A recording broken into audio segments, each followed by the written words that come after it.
whiteboard, because I'd rather, how about if we move it? It's going. It's That one going. gets this side. This can get. You can see the whiteboard from this one You can see reasonably. the whiteboard, good. How about, can we move it to that one? Not if this is an notebook.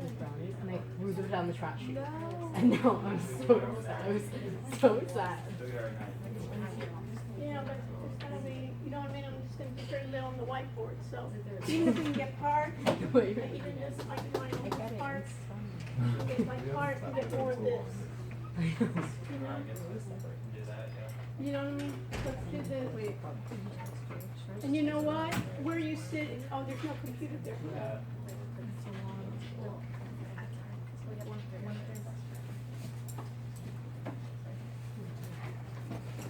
Can you help me here, Alex?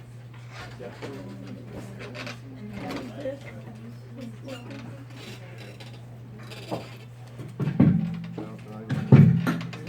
Yes, yes, yes. Check, check, check one, check two, check three, huh? Move this down, we got these. What else?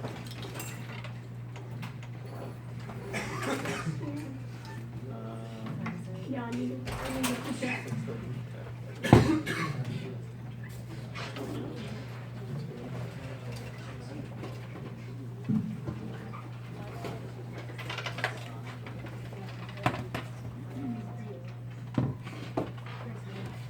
You don't have any just right on this?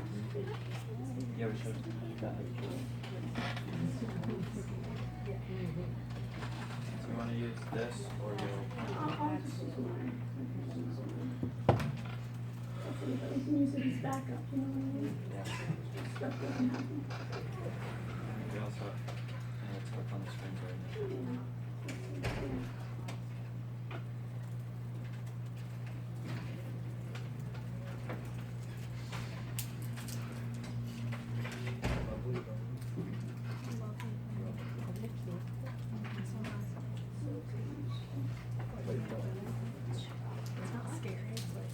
Everybody have your name tags, put your name tags up. You can start class. I just watched it without looking at it.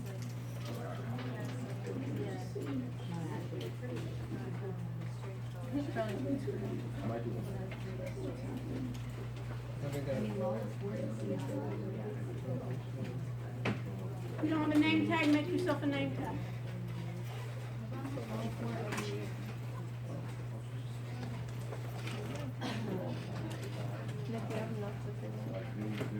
Nikki, what are the three different ones here? This is the presentation. The different. Okay, that's the presentation. The one on the left, that's the actual paper I showed. If you don't have a name tag, make yourself a name tag. So that's the- Take a marker. Stronger the better, good here. You can see.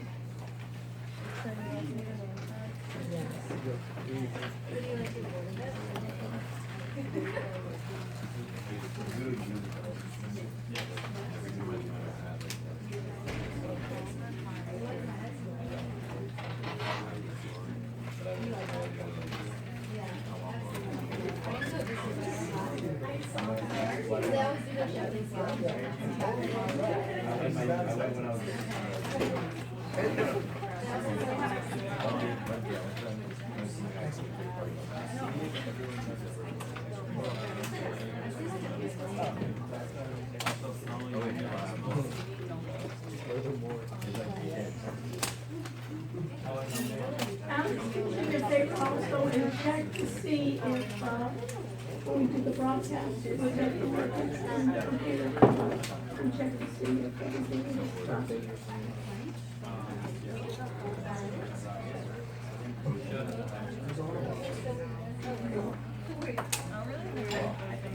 In the right place for this.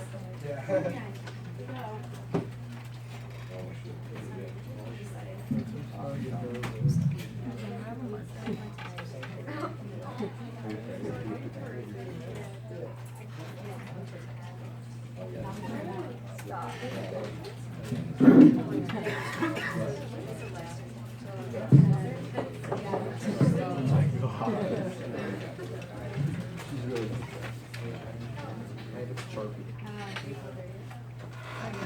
Look,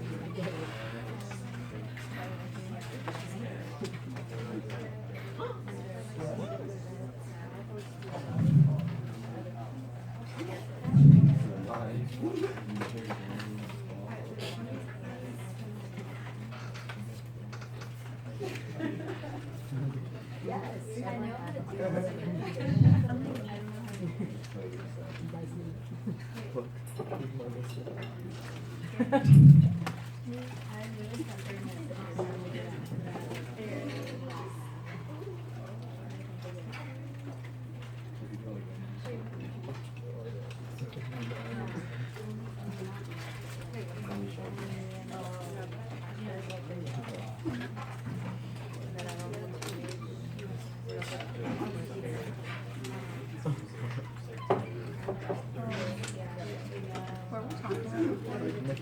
Oh my god.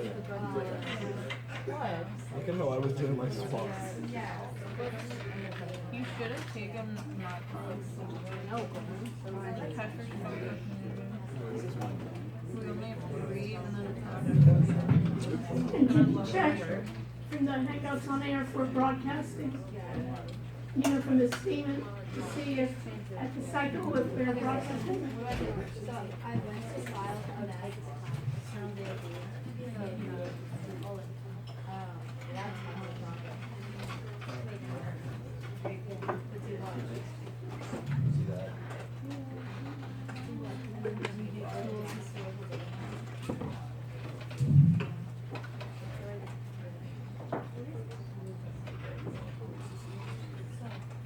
Actually, the only difference in this, you're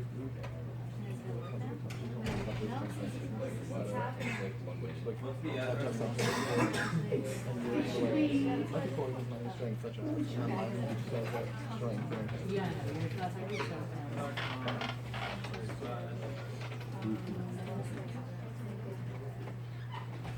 Oh, did you see that? Yeah. The site,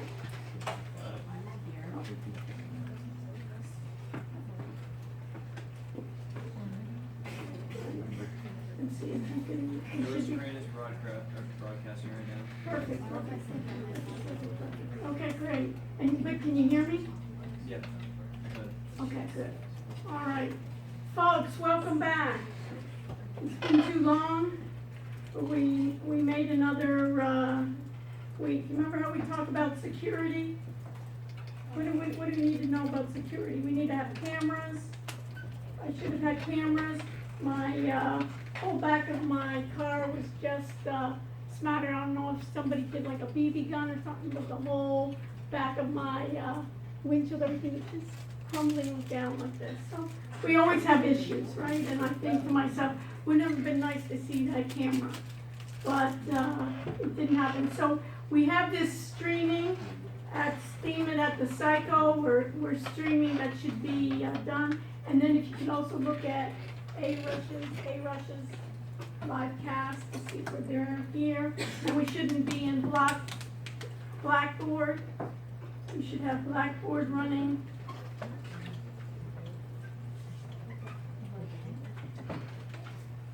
Right.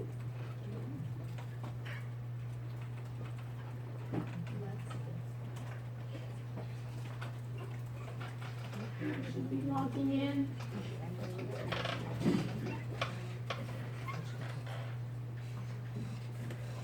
To my Blackboard. Everything takes time. Any questions before I begin? Today's gonna be chock full, and I have some helpers here that will tell me around 8:20 what.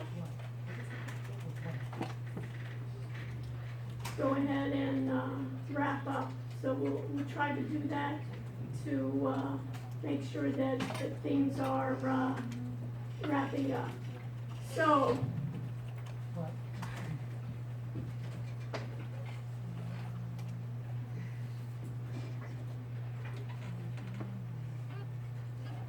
Everything is being seen here.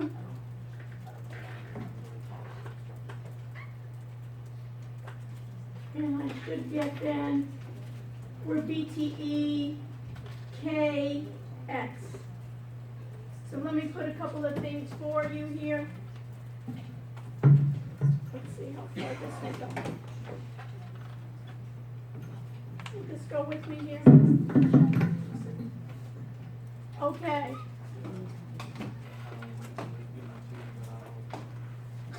Let's do this. Is this working?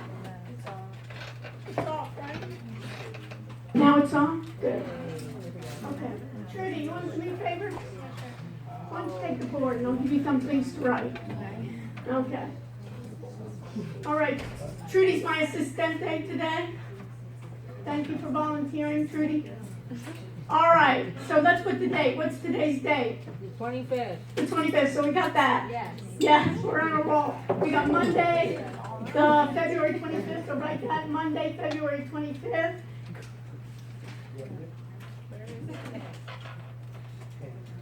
And including on Monday, the 25th, we also want to put, what are we going to cover? We're going to do 2 parts we're going to cover. We're going to talk about, we have an exam next week. So put exam, write a little larger, okay, if you don't mind. Yeah. So exam next week, which is what date? Monday what? March, Or 4. March, no. No. No. March Really? 3rd. 4. Yeah, the 4th. March 4th, good. Okay, March 4th. And what are we going to cover then? We're going to have the exam. It's going to cover 2 parts. It's going to cover chapter 1, chapter 4, chapter 5. It's going to cover also TG1 and TG2. Okay, it will also cover, we'll cover some more, and we'll do a review today. We'll also cover the readings. If I go to the web links, on the web links it'll cover what we had at the very bottom. If you go to web links to the very bottom, it'll cover then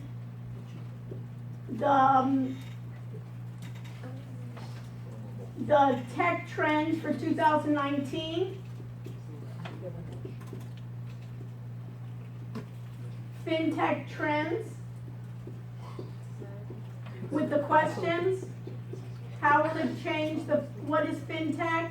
How will it change the financial industry for the investment of the consumer industry? What is Red Tech? And how will AI and blockchain change the industry? You don't have to write all those. And then we had another one that we were asked to read, blockchain. Probably the blockchain part, I'm going to leave that for the second part of the second exam. So in those readings, we'll do this. Also, if you go back to course documents, and we're going to go to the PowerPoint. And in the PowerPoint, it's chapter 1. We're going to make sure that it's downloaded in chapter 1.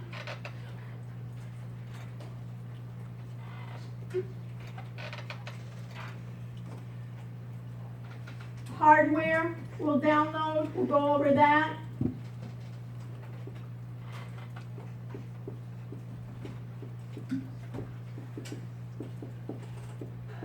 Software.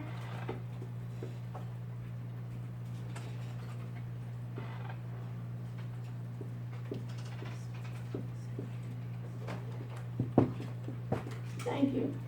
Security. You can download these now with me.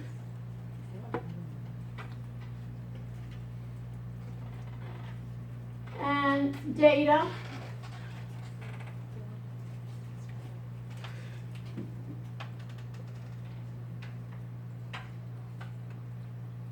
Did you say the software one too, or no? Yes. Did I not? Did you not write that down? The software, yes, TG1. Right. Did I not download the software? Oh, no, we'll see. And then also the automated trading systems, which is right here. Oh, this is not what I want. Sorry, guys. The automated trading systems, right here, the PowerPoint.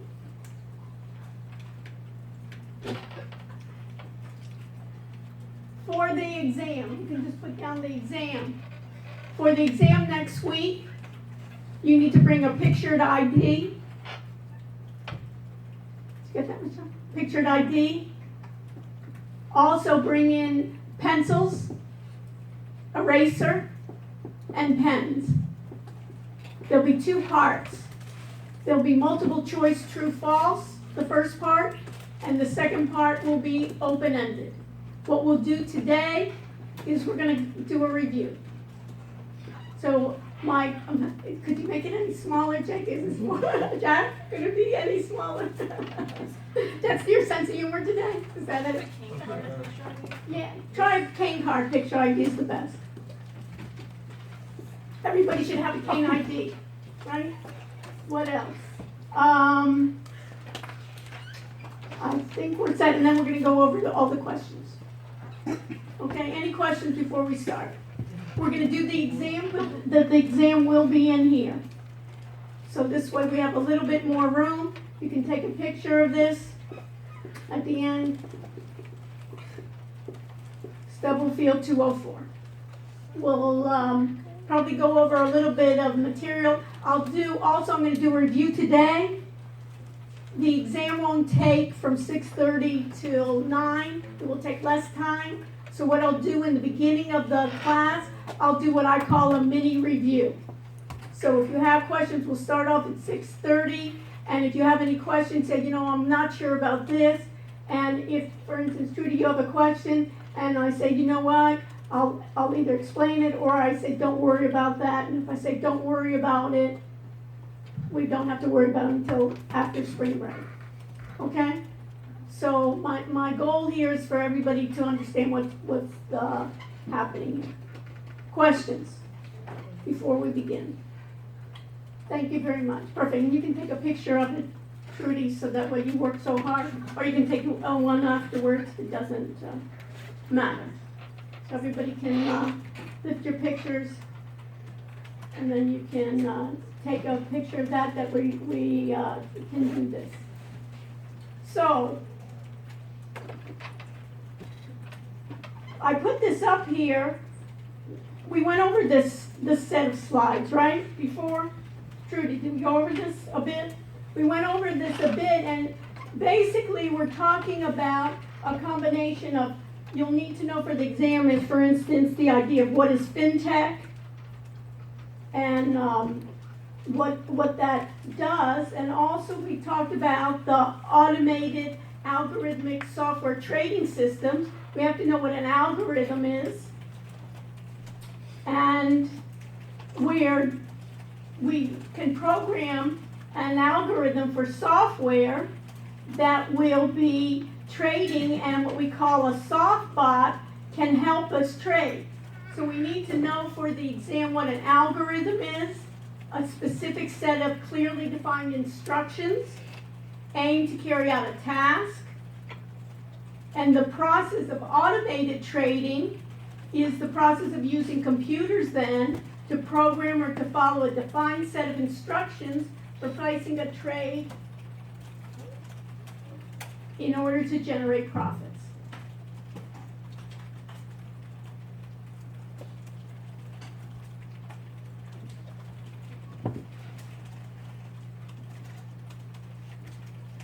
Generating the profit using automated trading programs, we talked about it before. We can do something even called high frequency trading, where the strategies are carried in those positions in terms of not only seconds, but fractions of those seconds. And we're looking for triggers to go in and out of the market. This is what you need to know for the exam. You need to know the difference between a strategy and an indicator.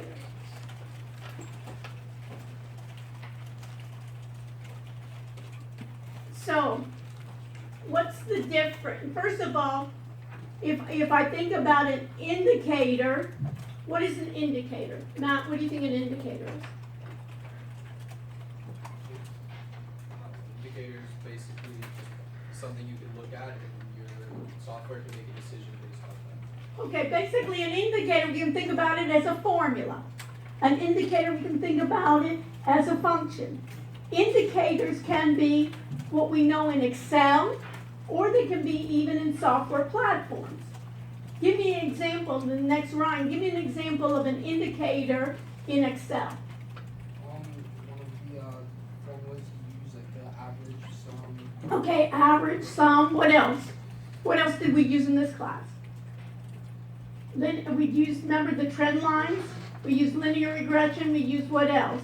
We were looking at moving average, what else?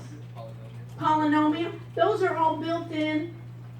Basically, we think about it, functions or formulas, right? That's an indicator.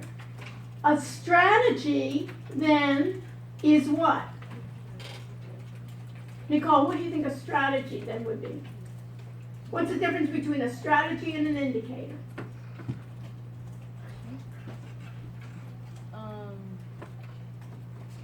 I guess strategies kind of tell you what you should do, but bases it off. Okay, let's think. Ryan, did you want to say? What is it? What is a strategy? We need to know this for the exam, right? So who can help me? Noah. It's something that can actively work when you put it into play. Okay. A strategy, put this in your notes, a strategy can buy and sell the equity or the stock. A strategy can be back tested, and a strategy, there will be a buy and sell signal, and the strategy can actually execute the trade.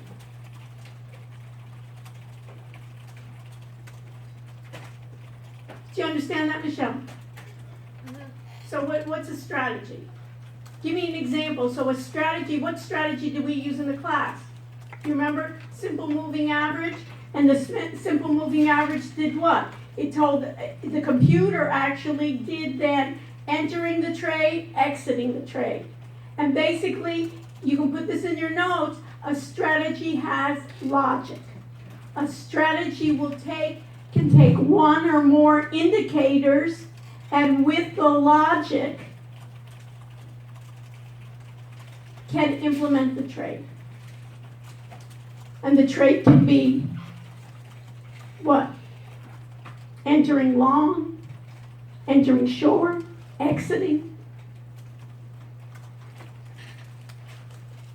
When we were in Excel, what were we using? This is a good test question. In Excel, we were using A, strategy, B, indicators, C, both strategy and indicators, D, none of the above. Indicators. Excel is a spreadsheet. It doesn't hook to my bank account. It doesn't have strategies built in. Excellent. So that's why we take automated trading strategies. We use platforms, specifically FinTech, that's specifically for doing the execution and doing the logic. And if it's a great strategy, you can just sit back, go to the beach, right? Look at your phone and just be happy that it's producing money, right? Or you can go get a job because the strategy didn't work. Okay. All right. You need to know what are the advantages of ATS. ATS stands for Automated Trading Strategies. So what's the advantage?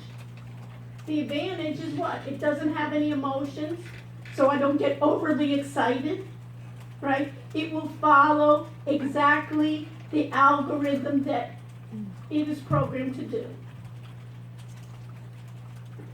It has the ability to back test, meaning that I can see, had I used that strategy in the past, before risking my money, how well will it do? it can then also keep the discipline. Meaning if we have a very good strategy, I'm not gonna get overly excited and say, I see it going down a little bit, let me get out, quick. Or I'm gonna stay in, I think it's gonna come back, That's why I call it the psycho. It's almost like the psychology of trading. There's an actual psychology of trading, because what does it do? Everybody kind of works in the herd, and basically you see everybody getting overly excited, right, when it's going up and they keep on buying, or everybody when it starts going down, they start selling. So, and also you can have various strategies that you can go with. The disadvantages is how quickly can you trade? A, very quickly. B, slow. D, not sure. Less quicker than a human. Instantly. It's basically, in the blink of the eye, you can do millions of trades. So basically, if it does millions of trades, I can lose, my losses can be more quickly too. If I have it, for instance, also failures of my computers. Remember we had problems with our computer. If the internet is down, if my cloud has problems, if my computer is down, I'll have those problems. These are good, open-ended questions. Everybody with me? So these trading platforms allow you to do this. You can also broadcast your trades, and where if you get an expert trader, what they call it is mirror trading. What you're going to do is that algorithm trades, so you're going to have your algorithm mimic it, or you'll, as a person, mimic it. There's something called collective2.com, where people can put in their trades and they can sell their strategies, and people can follow them. So people make a living just on using those. So, and then what we did, we started talking, and we'll do more after the break, is we started talking about artificial intelligence and machine learning, and the idea is to have the software program improve. Humans help it to improve, and then the software also starts helping and finding patterns for human design. Okay? That's basically that. Everybody with me so far? How are we doing? Good. So this is, I guarantee you will see something similar to this on the exam. So we can't think about it, Paul, oh my goodness, I had no idea that we're going to go through it. And we've gone through it many times in different formats. So now what I'm going to do, and you can do it with me, is I'm going to go to NinjaTrader. I'm going to close this. I finished this one.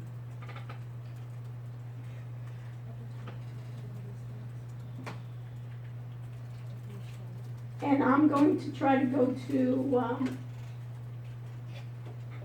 NinjaTrader. Let me see if I have it here.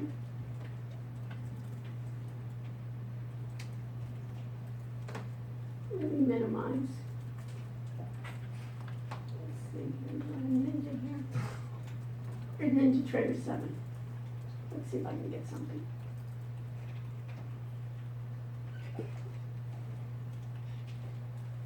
So one of the things that you will see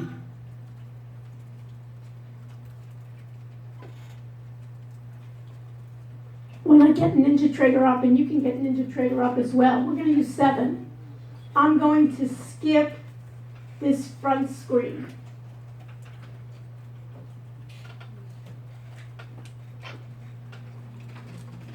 And I'm going to close some tips here, and I'm going to even, at this point, I'll just even close my chart.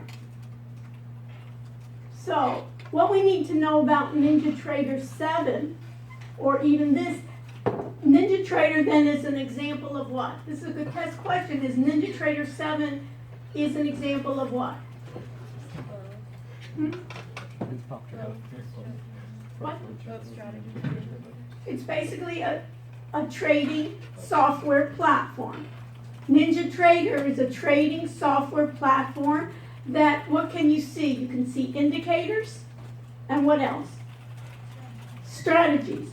You can hook it up to your account and actually have it trade for you, or you can be in what we call simulation mode. What's simulation mode? Who can tell me? Yes, It's not real money, it's just like simulated. we're simulating. We have the actual data feeds, but we're simulating because we're not using actual money. Now, there's an advantage to that, Jerry, in what way? In the way that we're not gonna lose all our money in the beginning, right? Right. And there's a way in which we wanna be able to test out to see if we have good strategies. But it's interesting, they found out the psychology, people still behave differently when they actually use real money versus simulation. It's like gambling, versus when we're doing plain money, we're maybe a little bit more riskier or maybe in different ways. So you can see that. So put this in your notes. Data is king in technology now. Data is the key, and what we have to do is we have to find the patterns to our data to be able to predict what's happening to our data.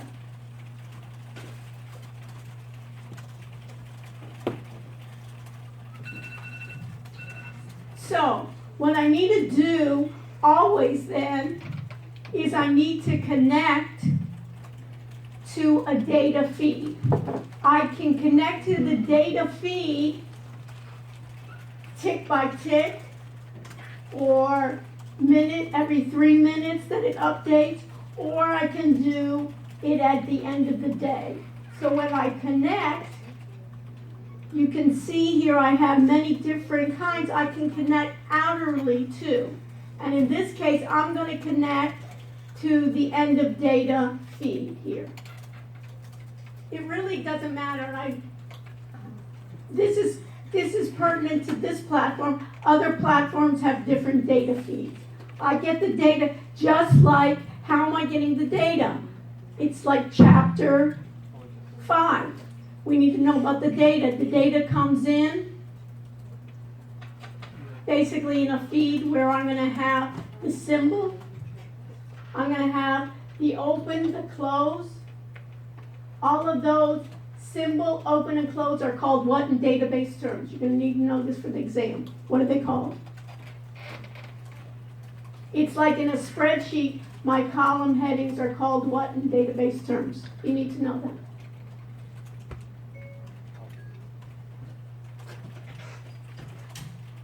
The rows are called my records. My column headings are called my fields. Put them in your notes. Fields, like F-I-E-L-D-S. So I have the fields that they're recorded on.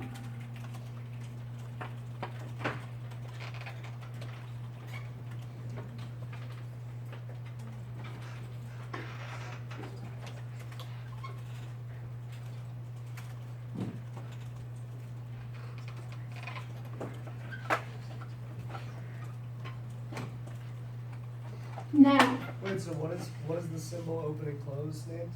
fields. Those are fields? Field, the symbol, the open, the close. Remember when we went to Yahoo Finance even, Jerry? Remember Yahoo Finance when we downloaded it for Excel? Yeah. All those column headings, those are all fields. And basically each row then is going to be a record. So I could have like, basically if I had one stock IBM, I could have it by date. Date was a field. Yeah, okay. And Okay. the dates would be the records? Pardon? The dates would be the records? Right, right. The row, just think about it. Right, yeah. Okay, we're on a roll. So once I have file, I do new, and I do, let me just show you something. I do new chart. Remember, I can do a number of different charts. You see here I have Dow 30. How many stocks do I have in the Dow 30? This is a trick question. 30, wow. Hopefully the exam's going to be that easy, right? How many stocks are in the Dow 30? Okay, so we're going to do something with the Dow 30 tonight, but let's do the first stock in the Dow 30 looks like what? Apple, right? So I have Apple. I want to check the type to make the type matches my data. Always my data needs to match the type. Here it's going to be my days in is gonna be 365 days, and it's gonna end on 2/25, which is today's date. And now I say okay, and I should get a chart with my data. Are we gonna have to verbally remember that whole process? No, Okay. my thing is, because later on you use another platform, who cares? For the homework, you need to do it in order to produce it, but I'm not gonna ask you, what are all the steps, and if you miss a step, 2 points off, who cares? You know what I mean? But you need to know, what's the difference, Jerry, between an indicator and a strategy? And what's the difference when I have a strategy versus, and what can I do with the strategy? Cool, right? But whether you go file, whatever, a lot of times when you see it, then you figure it out, and then there's going to be a new when you get out, there'll be a new version. And you remember we did NinjaTrader 7? Well, guess what? There's NinjaTrader 8. I'm starting with 7 because it's just simpler, but 8 we have on our machines too. Okay, so I have my chart here, and I can see the trends, right? And if I had my strategy, right? What strategy did we use? Sample MA crossover, and I have 2 parameters here.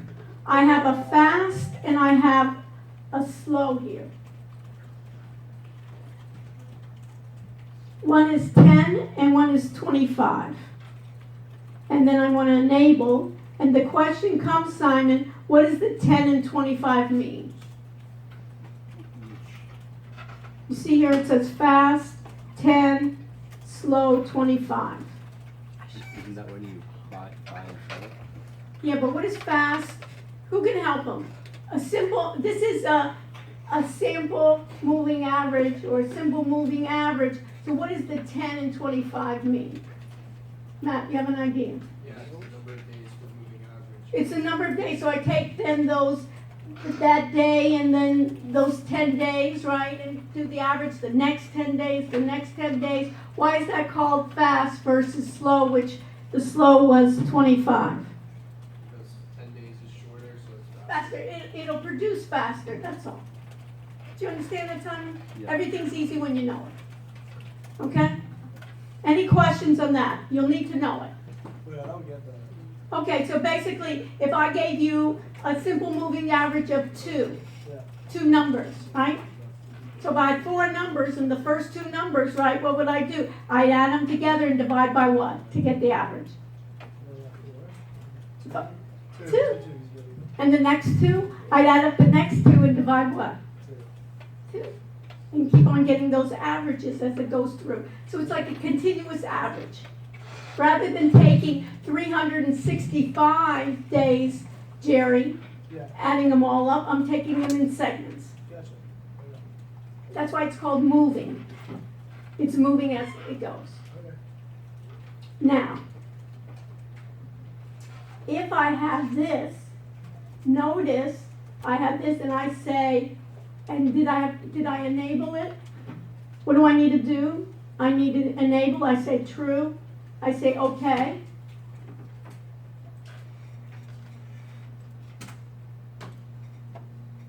What happened? What did I do wrong? Extra credit, what did I do wrong? Hit apply. What? Hit apply. I need false, I need to do true. Let's see, apply. Okay. Extra credit. Okay, now.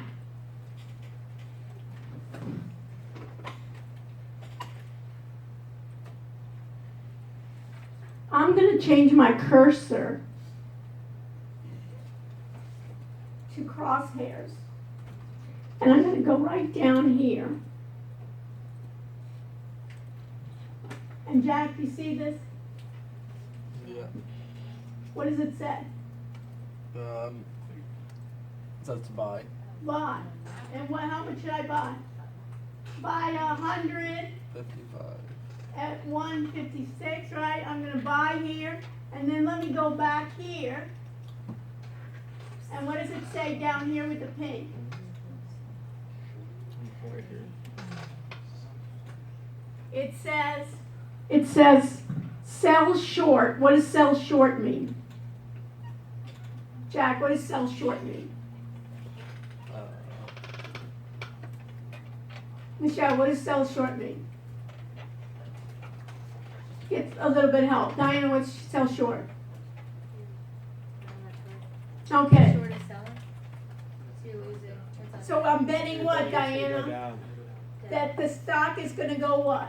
So put in your notes here, selling short means that I'm betting the stock or the equity or whatever is gonna go down.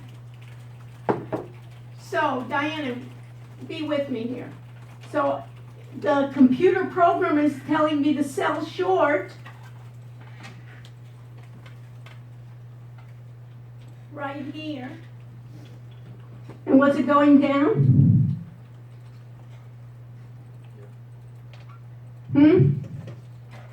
Did it go down? Diana? from where? From here? It was going down. So what does this dotted line mean? This dotted green line mean? What does the dotted green line mean? Who can help her? Profit. Yeah, profit. So a dotted green line because, was I right on my bet, Diana? I bet it was going down. Did it go down? Yeah. Yes. That's all. These two lines, and now how can I tell about the performance of how this model did? Put this in your notes. In a strategy, you can back test the strategy to tell how well it did or check the performance of the strategy.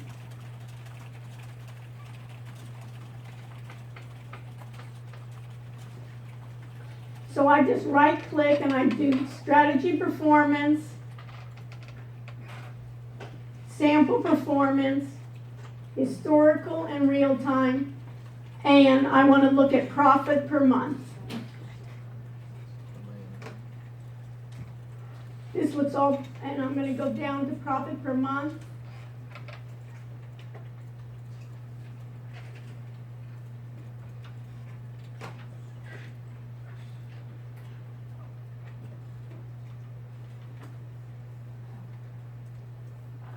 And I see the profit per month. For all trades, it was how much? Anybody see that? How much is the all trades? What? It looks like 0.04%. How did my long trades do? Negative. So is this a really good trade? So let me show you this. I'm so excited about this. And Michelle, you're just going to get just thrilled about it. I mean, you're going to just hold yourself in the excitement. So just calm down, okay? I just get so excited about this, okay? So listen to this. I found one stock. How do I, and this is not very good, so what would I have to do to find another stock? I could just go here and type IBM. Just put your cursor anywhere on the chart and just type, and then you get another chart, IBM. And then I would check here, and I'd say, what? Strategy performance. I'd go here and say historical and real time. How did that do? How did this one do? How did this do? Brandon, how did this do? Huh? Okay, so get up and see. You see a lot of red or you see black? No, yeah, it's red, so it went down. It went, so it's not good. So listen to this, Michelle. I checked one Apple, I checked IBM, the Dow 30. Let's check every night those 30 stocks. You want to do that? I don't want to do that. And you don't want to do it either. What do we want to do is we want to have the computer do that. Wouldn't that be a lot better? And then we can go out, party, have a good time, and then we can just take our phone, and if we need to, we can correct it, or we can see what's happening, make sure that our computers are on. But the whole idea here, everybody understand what I want? I want the computer, do you see that, Matt? I want it to do it. I don't want to do the things, and that's why everybody say, oh, the computer's going to take over. A lot of the things the computer takes over, I want it to take over. I don't want to do such tedious stuff. I want to use my mind, and I can be with physicists, I can be with finance people, I can be with mathematicians, I can be with the sector and try to figure out what it's going to be better. But I don't want to sit there and just type each time and just like a little monkey here, go and check, is it red, is it black? No, yes, no, and every night. And just think we're doing it easy. What we're going to be looking at, Matt, is we may want to look at it high frequency. Can you imagine? I don't want to be looking at the screen every morning for 8 hours a day, 10 hours just doing that. And is it efficient? No. Can the computer do it a lot better than I can? Yes. So let me show you. This is where we're going to get excited, Michelle. So what I'm going to do right here is I'm going to go back, and you see here all these performance sheets, and what I want to do is I want to go to File. Everybody look what I'm doing. File, New, Strategy Analyzer. Now under File, New, Strategy Analyzer, I'm going to go to the Dow. You see all these things in the Dow? And another thing in your notes.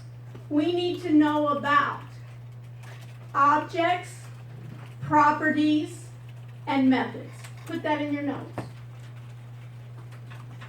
In object-oriented programming, we need to know objects,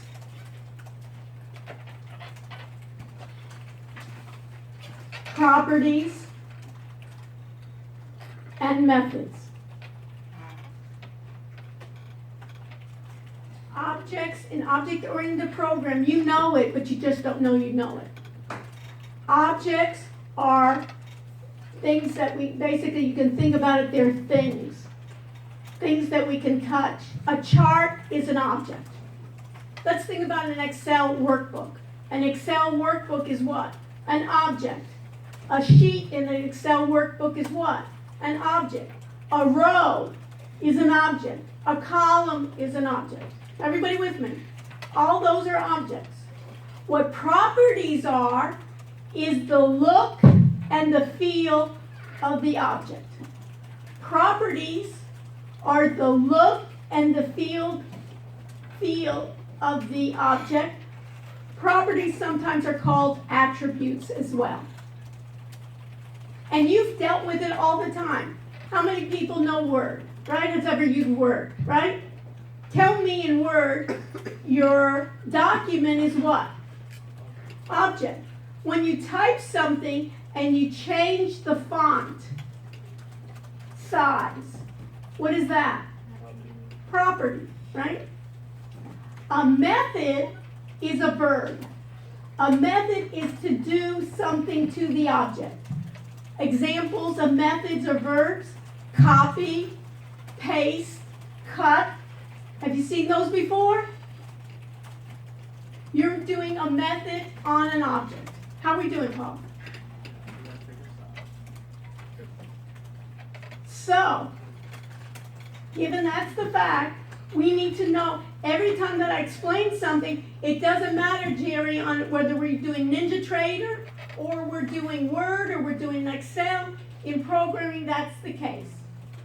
And usually, how do you get to the, if you click on an object, you basically right-click and get to what? Its properties and its what? Methods. So, everybody with me so far? So I'm at the Dow.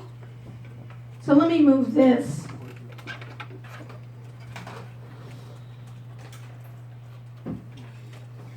I'm at the Dow. And if I right-click on the Dow, what do you see?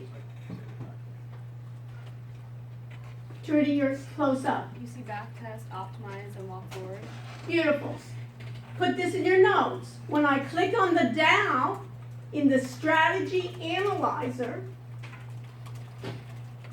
I can get backtest, optimize, and walk forward. Walk forward is very similar, Alex, in regression that we did to what? Remember we did 5 days forward, I want to predict? That's equivalent. Makes sense, huh? And then optimize, you can put in your notes, optimize, you remember we had those parameters, what were those parameters? 10 and 25? Were they the best parameters to use? We can give a range, let the computer find, isn't that great, Matt? Let the computer find, optimize, find the best pairing match for, let's say, Apple, and guess what? Maybe IBM will be a different one. So let's do this. How would I then back test? What do you think I need to do, Trudy? You're on a roll. How would I back test these, the Dow 30?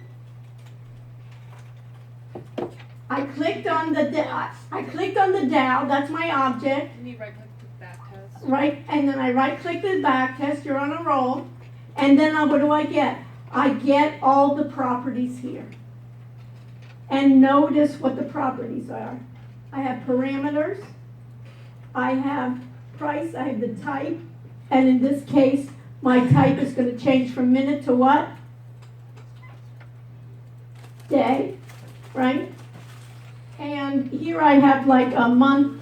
Here I can do it for a year. I could do it not for a year. I can include my commission and not. And how do I run my back test, you think? Run back test. The beauty here is I do the Dow 30, and I'll show you later, it's so easy. I can make my own instrument list. So you see that, Matt? What I could do then is I could pick, let's say FANG, or I can pick a number of health sector stocks, put them together, and I'll name it, and let it do back test on all those stocks, and let it do continuously, and you can program it. If we just did end of day, guess what? Have it do it every day. Doesn't that make so much more sense? And now what I can do is, you see here where I have percent profitable, I can, the same thing where I have my instruments, I can right click, I can go to grid, and look, what's at the end of the grid? Jack, what's at the end of the grid here? Oh, like of the list or the whole grid? No, right here. No, properties. Properties. And when I go properties, do you see anything that says profit per month? Go down again, I think. Is it, am I missing it? Yeah, the bottom. Profit per month. So I can put the profit per month there. I can add it. And then look at this. I'm just so excited. Michelle, are you this is when you're going to get super excited. Hold on to your chair. Watch this. I do profit per month, and now I can see what is the most profitable for this SMA. What's the most SMA with 1025? What's the most profitable per month? What symbol? Sarah, what symbol? I can't really see. So get up or look on this one. CAT. CIT. And what's the second one? BA at 15%. Profit per month, 20%. Is 20%. Do you think we can do better in the bank? Putting our money in? Or this? How it's 20%. Sounds pretty good. Rather than what? Typing each time. Everybody see that? Rather than typing each time. And then what can I do? Can I bring this into a spreadsheet? What do you think? I have all my trades. I can do this. And now if I want to see my cat, guess what? I go to my chart. Do I see my chart? Yes.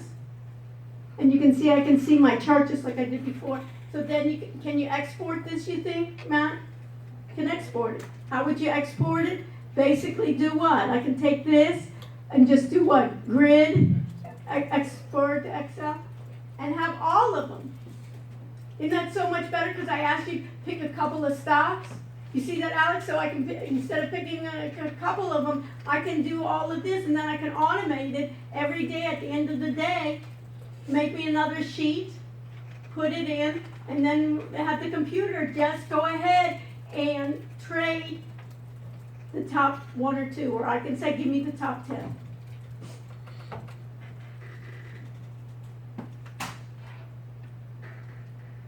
Awesome. That's what we mean by fintech. So the other part, just so you know, if I do this and I optimize, this is going to be exciting. Let me take my strategy. Which strategy should I take? Sample. M8 crossover. And look at this.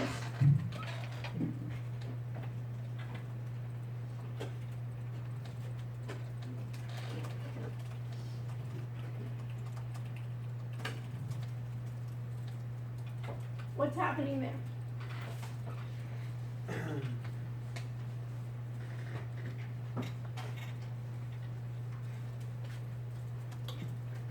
Nikki, come and look at here. What's happening here? I'm not sure. So come over here. Can you see? Or go over there. Tell me. The first one where it says fast. Read it for me out loud. Like a cross from it. Huh? 10, 10, 1. Right. So it says what? To the left of it, it says what? To the first, it says 10, 10, 1, and then what does it say right underneath it? Right underneath it, what does it say? You can have Jack move, and then you can come over here and look at the screen. Minimum value. Right here. You can read. Yes, you can. Get up. You say 10, 10, 1. Yeah, no, come here. Come here with me. I'd like you to be close. Okay. Okay. And I'll show you can read. So what does it say after the fast? Minimum value. Minimum value. Let's wait a minute. And what does it say afterwards? Maximum value. Maximum value. And what does it say after that? Increment. Increment. Minimum value, maximum value, and increment. So if you wanted to optimize, stay with me. Nikki, stay with me. If you want to optimize, have the computer, where before said what? 1025. And what can we say? Hey, start at 5, end at 10. So let's change it. Start at 5. These are what? These I'm just going to be changing here. Start at 5, end at 10. By how much should I go up by? The increment is what, Nikki? 5. No, the increment, what does it say here? 1. 1. The increment, so it's going to go 5, 6, 7, 8, 9, 10. And then the 25, let's say we're going to start at 25. Let's say we'll start at 20. We'll go to, let's say, 50. And in the increment, instead of 1, we'll go to 5. So how will it go? 20 what? 25, 30, 35, 40, 45. Where's it going to stop? 50. Well, how many stops? And if I do this in optimization, you see that as I change this, 5, 10, 1. I could have done the 5, writing it here, but this tells me exactly what to do. Minimum, 20, 25, 5. The last, what type of data did I say? End of day, so what should I change this to, Nikki? Day. Day. Right? I'm just going to do these 2 months. And if I'm doing what? I'm trying to do it on the Dow. I'm optimizing the Dow. What should I do now? Run Optimizer. And what's it going to do when I run Optimizer? How many times is it going to go over this? It's going to do how many stocks? Dow 30. How many stocks is it going to do? 30 stocks. And then how many iterations? Before it was doing what? Just 10 and 25. Now it's going to go through those whole ranges, keep on going, and find me the best combination. I don't have to go in with Michelle every night, not only find the best stock, and I say, you start 5, I'll do 6, you do 7, you do 8, 9, 10, and I say, you know what? Let's do something more fun than this. But sometimes I need to do it, I'm showing you manually that you can then appreciate why I'm doing algorithmic trading software, what it is. And that's why it's so neat that they're going to do, the computer does that, but you have to be able to look at this, and now, wow, we're on a roll. So, what do I want? Profit per month. What was the highest now? Jack, what's the highest now?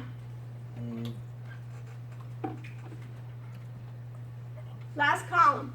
Yeah, 60.35. 60% per month. Pretty good. Which stock? So it's P at, what is that, P? At that point. And what, now this is the key here.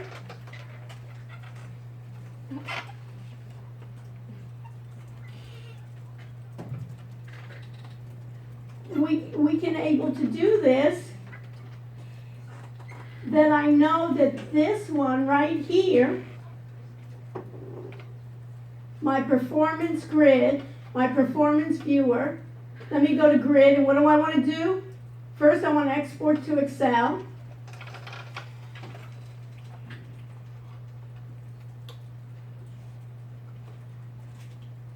And then I have the profits, I have the cumulative, I have the total, I have my total profits, profit per month.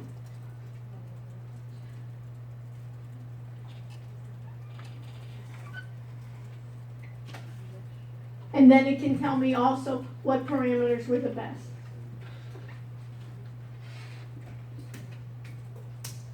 And then Michelle and I can go out.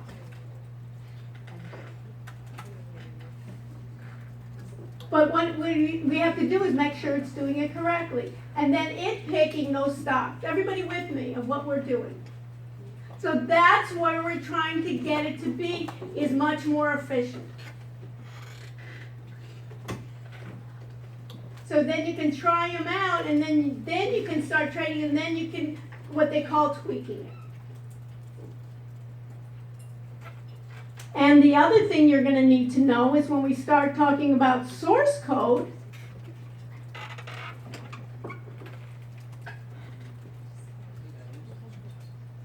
by the way, look at this. We thought we did well before.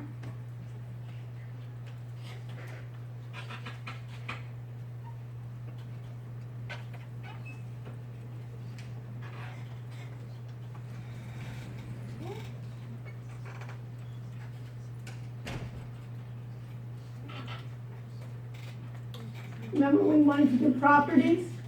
I want to do properties. I'm going to look for profit per month. Do I have profit per month? Stay with me. Did we get profit per month?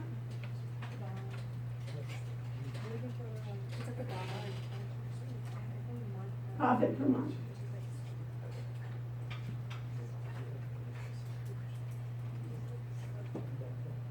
So here, that's 60 for the optimizer.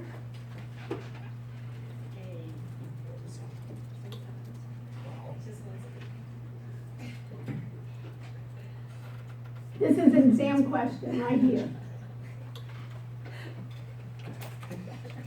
Jack, this is a good exam question. I give you this chart. I give you this table. And I tell you, first of all, you have to kind of figure out how is this done. Was this chart right here, is this an optimized chart or is this a backtest chart? And how do you know? Everybody understand the question? The question is, I give you in the exam, I give you that chart, that table. And I ask you, one, is this backtesting or this optimization? And the second thing, after you answer that, I'm gonna say, what should I do, what should I invest in, and how do you know? Who can tell me? Sarah?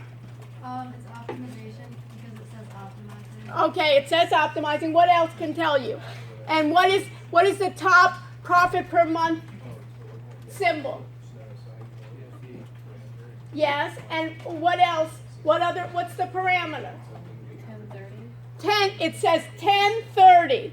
What does that mean? 10 what? What does the 10:30 mean? Everybody hear the question? That first one says 10:30. So the question is, that'll be a nice test question, is what does that 10:30 mean? We're using which strategy? The simple moving average. What does the 10 and the 30 represent? The fast and the slow. So that's 10:30. The next one is what? The next highest one uses which parameters is the best? 620. Can you imagine doing that manually on your own? Would you want to do it? No. I don't want to waste my time, and we never finish. But look how fast, I just took a long time, but look how fast it would really actually take you. And if you got the computer to actually do it, you just finish up and go eat lunch or dinner and enjoy yourself. But then you'd always want to do what, Ryan? Is try to tweak it to try to get it better. And then next week, can we assure that we'll always get it? No, the market changes. But do you see how it helps so much? That we went from, you remember those losing ones where we just picked 1025 of Apple? Let it tell me the Dow, and I'm just doing the Dow 30. It can go thousands of ones, but sometimes what people do is they do what? They know a certain industry or certain tech stocks, or for instance, what would I want to do? Is I would just go to here, File, look at this, I go File, Utilities, Import Stock Symbol. Notice I could put my own stock symbols in there. So let's say I want to do FANG. What's FANG? Facebook, right? Amazon. What else? Netflix is what? Let's say, what is Netflix?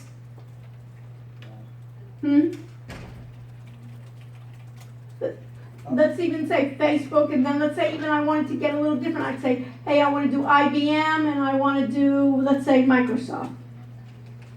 And what would I do? I'd say, hey, this is new, and I could give it a name like Tech4. You get that list, and then instead of the Dow 30, you'd have that list. You could create your own symbols, have your own one there, and have it run. Questions? How are we doing?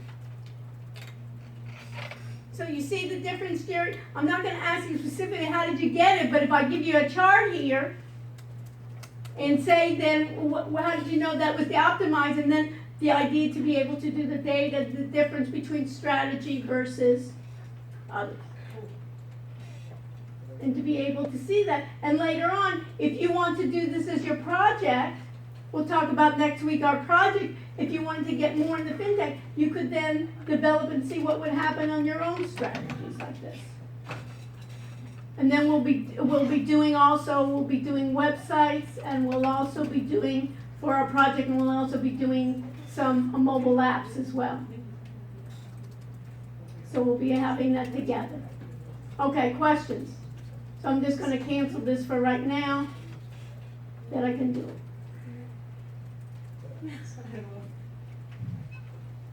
Okay, let's do this. Let's take a 5-minute break, and then I'm going to go over reviewing everything we need to do for the exam. So I'm going to review the book, everything that'll be there. Let's do just a 5-minute break, and then I should be able, Diana,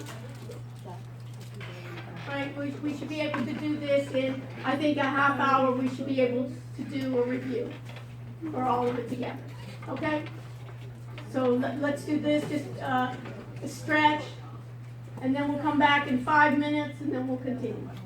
And then you can play around. So what do you think, Matt? No, but isn't that amazing?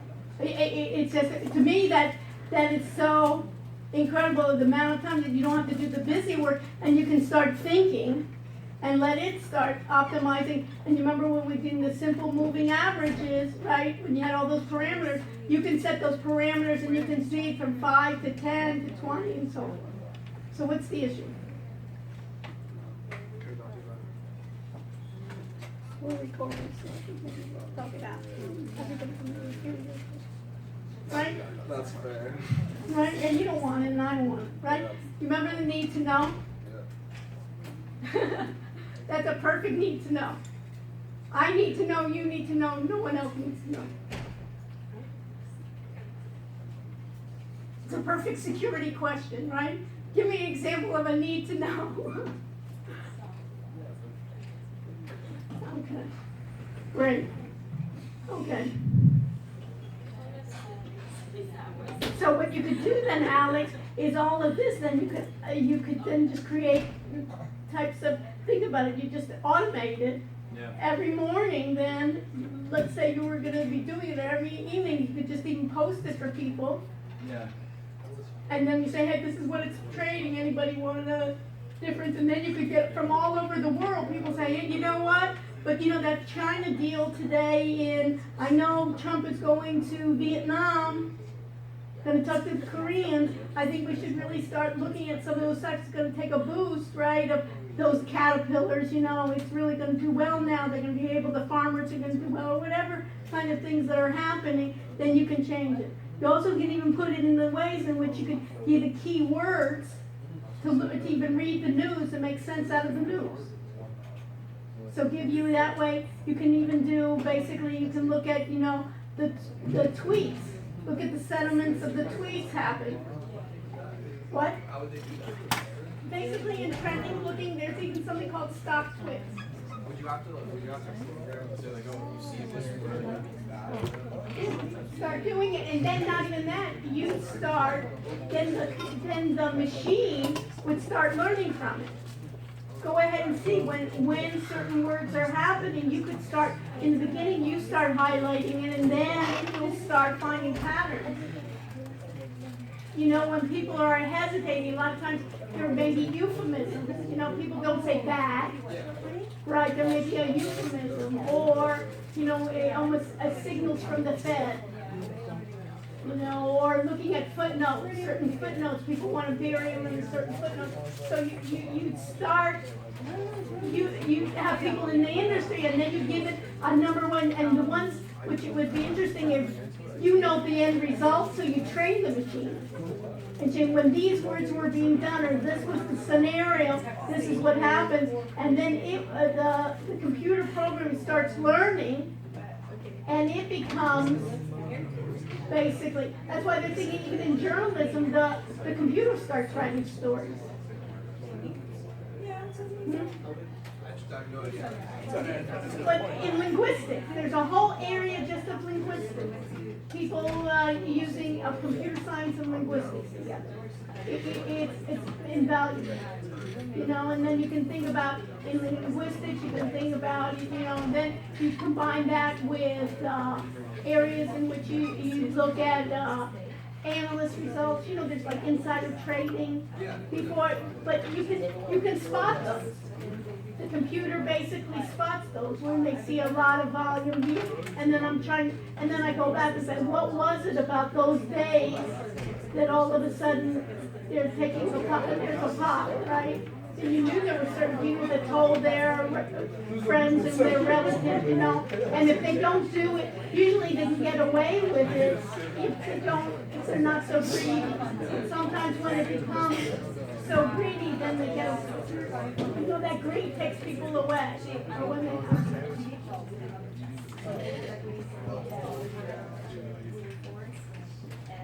questions before I begin?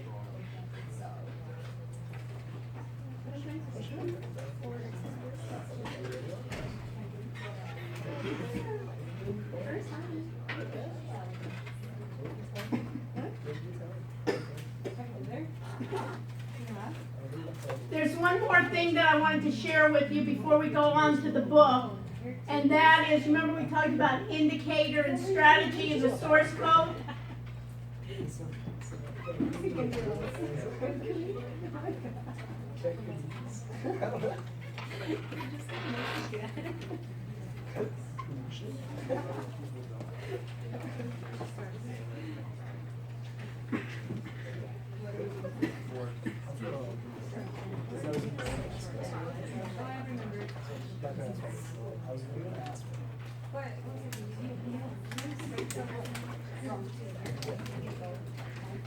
I did, but she's like, still on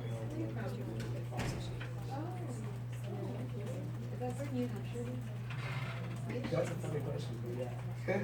20 minutes from you after.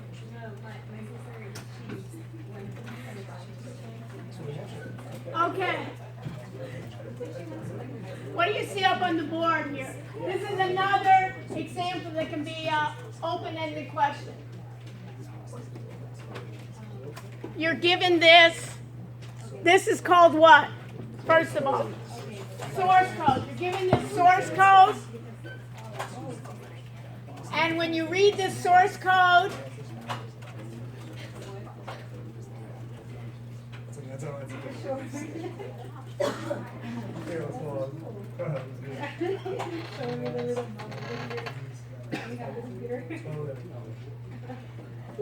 Jerry, when I read this source code and I ask you lines 1 through 4, what do they mean? What? Which one? What did I say, Nicole? The 2 dashes. What? Lines 1 through 4, if I give you this source code for the exam, and I get what is happening in lines 1 through 4. Ryan? Okay, and what are they called? Lines 1 through 4 are called what? In source code, what is lines 1 through 4 called? It's source code, and what are they called? What's the beginning of those lines called? What do you see? They're comments, right? And how do you just differentiate in source code, in this language, how do you differentiate comments? Comments mean only human beings, only for the humans to read. The computer program ignores it. The computer program doesn't even care. It doesn't want to understand it. It's only for us mortal humans. And how does it know that it's for the computer? How does it know to disregard it? The slashes. Those backslashes there, you can put in your notes there, those backslashes there mean that they're for human consumption only. They're called comments. So everywhere where's the beginning of comments. So when you want to go to source code and put in your information, like Jerry Friedman, right, the date and so forth, you'll start those lines with what? Those 2 slashes, those backslashes. Also, is the gray one the same thing? The one that says summary with the 3 slashes? Is that also commentary? Yes. Okay. Because 2, they just basically, it's indented. Perfect. Okay. Okay? Now here, on line 20, of course, it says what? That it's a strategy, right?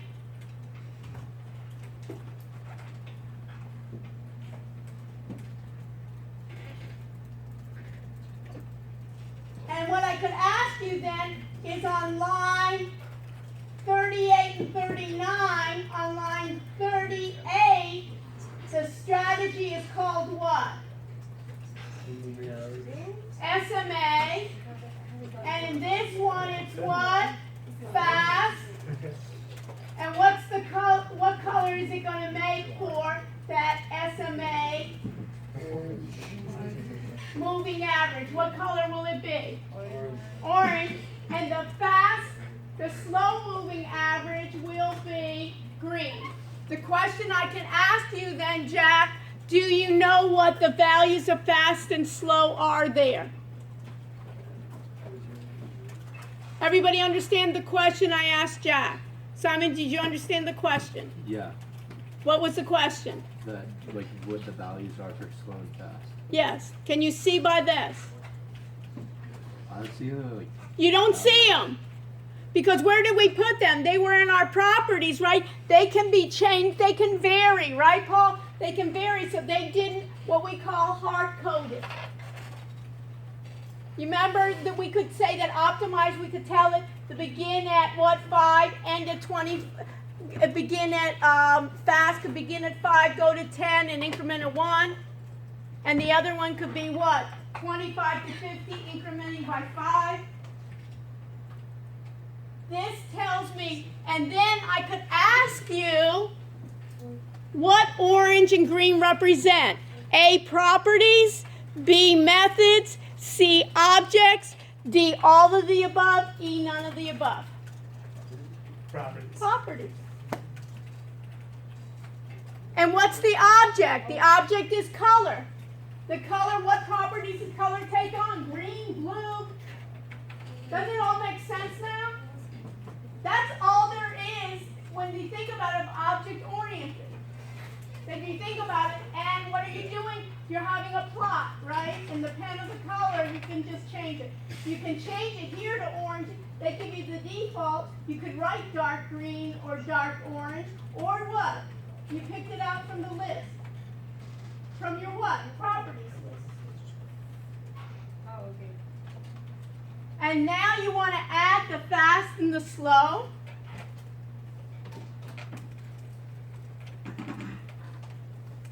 This could be calculate on bar close. It could be either true or what's the other value could take on? False. And now if I asked you, given that I just give you this part of the code, if I give you this part of the code, Jack, you with me? Now your name is so in lights, bright. If I give you this part of the code and I asked you, is this going to be a strategy or an indicator? Everybody understand the question I would ask you? Given lines, you only see lines 40 through lines 55. How many people think this is an indicator? And why is it a strategy? it's by or selling equity. It's saying enter long, and it's saying enter short, and it's giving me logic. Where is the logic? From lines 51 through 54? That's the logic. And it's basically saying to the computer what? Bet on, if one crosses above, if the fast crosses above the slow line, moving average, what should I do? I should then make a buy. Enter a long. Else if it goes below, I'm betting what, Diana? When it enters short? It's going down. And if I find in another area that I could ask you, if I find my performance is not doing well betting short, what should I do? How would you modify the code? Everybody understand the question? No, do you understand the question? If I gave you a table and I told you and you saw that shorts were not doing well, they were losing, and you basically, Alex here is your programmer, right? And he says, you know, I'm busy tonight. And he said, why don't you fix the code? There's only 2 lines of code there. Right? And Alex says, listen, I'm busy. I have a test tomorrow.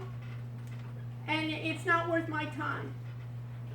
I charge $500 an hour. I don't even, right? Because he's a quant programmer. He's starting just, his beginning salary is just $250K plus commissions, right? So he says, go ahead and do it. What would you do? You could comment out some of those lines of code. How would you comment it out? You could put slashes in there, 2 slashes. And which part would you comment out? The slot. The what? The short. Which 2 lines? 50 4 and 55? Yep. Else if, right? You don't want an else if, because we didn't want to do the enter shorts.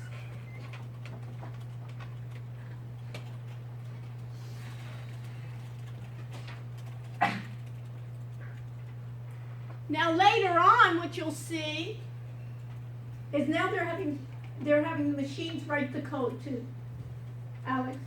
Now they're having the machine say, you're giving it starts, you're giving it the strategies of what you want in words, and it writes the code.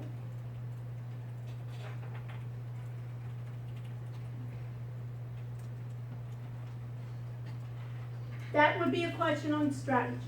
Everybody got it? I wouldn't ask you, Jerry, from the start, go write this. This is not a computer science class that I'm going to ask you to write the code. But later on, you can see, those of you that want to do it, you can basically, they have built into here what they call a wizard. You put in the inputs, Matt, you put in the inputs you want, you create your strategy, and it writes the code. I'll show it to you later on that once we know what the strategy is, we can kind of figure out what we want to do, and it will write the code. Later on, it'll write basic code, right? That if I want it really to be good, then I can give it to Alex, and I say, you know, Alex, this is the beginning part, and now tweak it. And he doesn't have to bother with the simple part. He doesn't have to bother writing the SMA, right, and all the plots. He'll do the more difficult part. So it'll make his job a lot more interesting as well, and that's why we're going to pay him the starting $250K, because we want him to do the really brainy work, not the ones that a computer program can do. Everybody with me? So how are we doing? So that'll be some of the open-ended questions.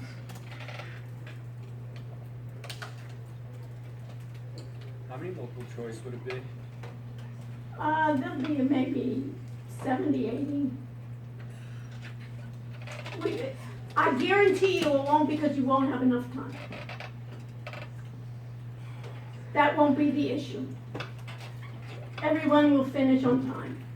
Okay, so I'm going to close this. But what I could do, now that you see it, that you're really bored here, I could then change this sheet to what? I could then change the sheet to optimize, give it the date, and just call it Dow 30. And now I finish the homework rather than spending, if I ask you to go find 10 stocks, let it optimize and find it. Let it backtest and find it. Find it better than you start hunting around. Okay. What else?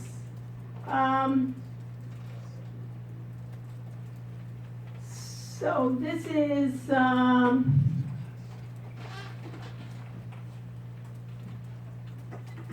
this why should I study information systems and things like that is I would spend less time on the chapter 1 really in terms of it. The one thing that you should know is the difference between data, information, and knowledge.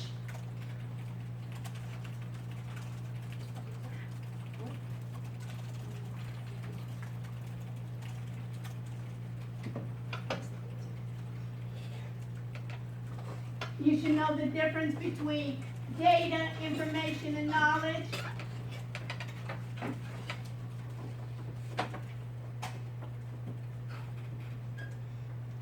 IT infrastructure consists of IT components, IT personnel, and IT services.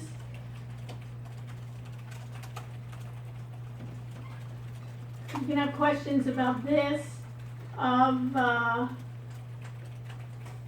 data kind of like starts it, and then I have the information that starts getting it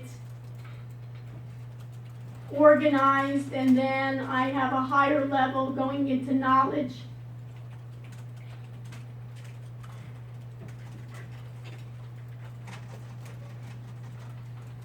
IT components, we talk about it. You'll need to know the difference between hardware, software, databases, network, the procedures that you need to do to accomplish a task.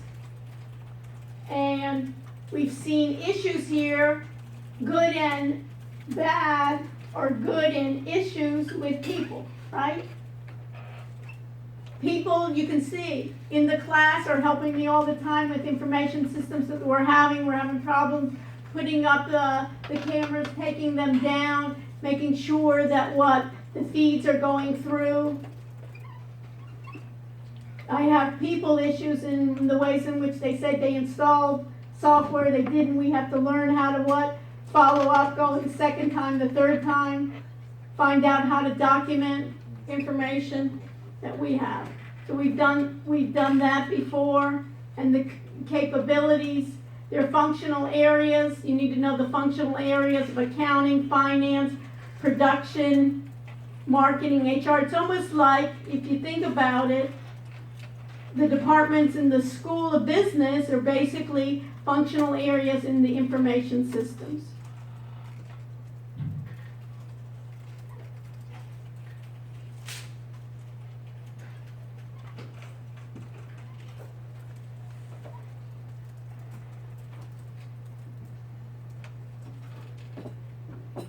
So, enterprise resource planning system, you need to know what an enterprise is. It's the entire organization, and within the entire organization, you're going to be dividing it up with accounting, finance, production, marketing, and human resources.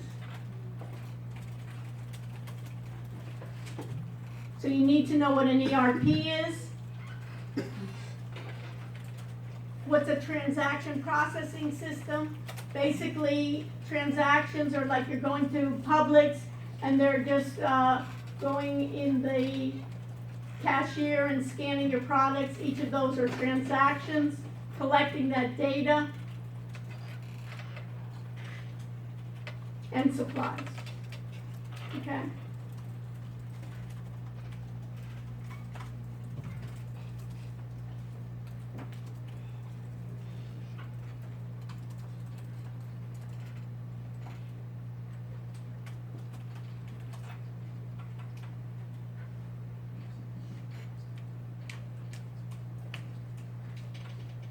We talked about the idea of defining what's big data. You need to know the characteristics of big data. We talked already about object-oriented programming. You need to know what an object, a method, and a property is.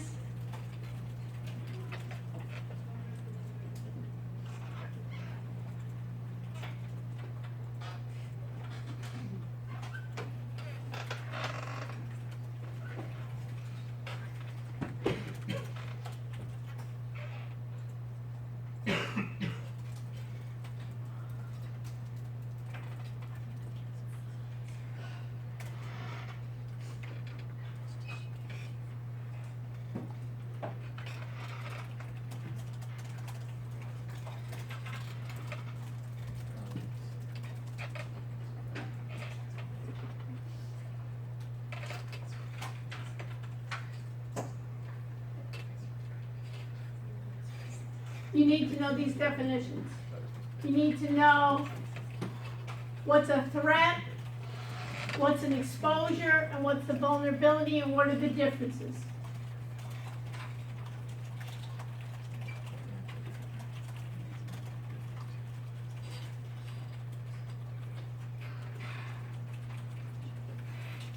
Factors contributing to vulnerabilities.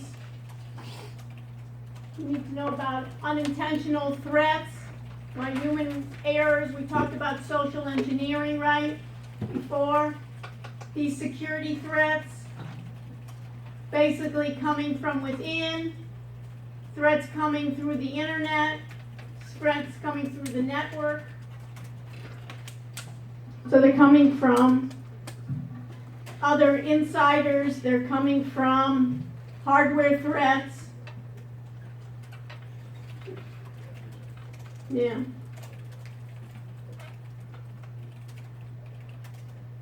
And we talked about deliberate threats. You need to know the differences on software threats. You need to know the difference between a virus and a worm. What's a phishing attack?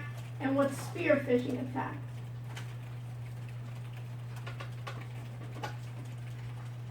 Should be in your book, and if not, what do? Look it up.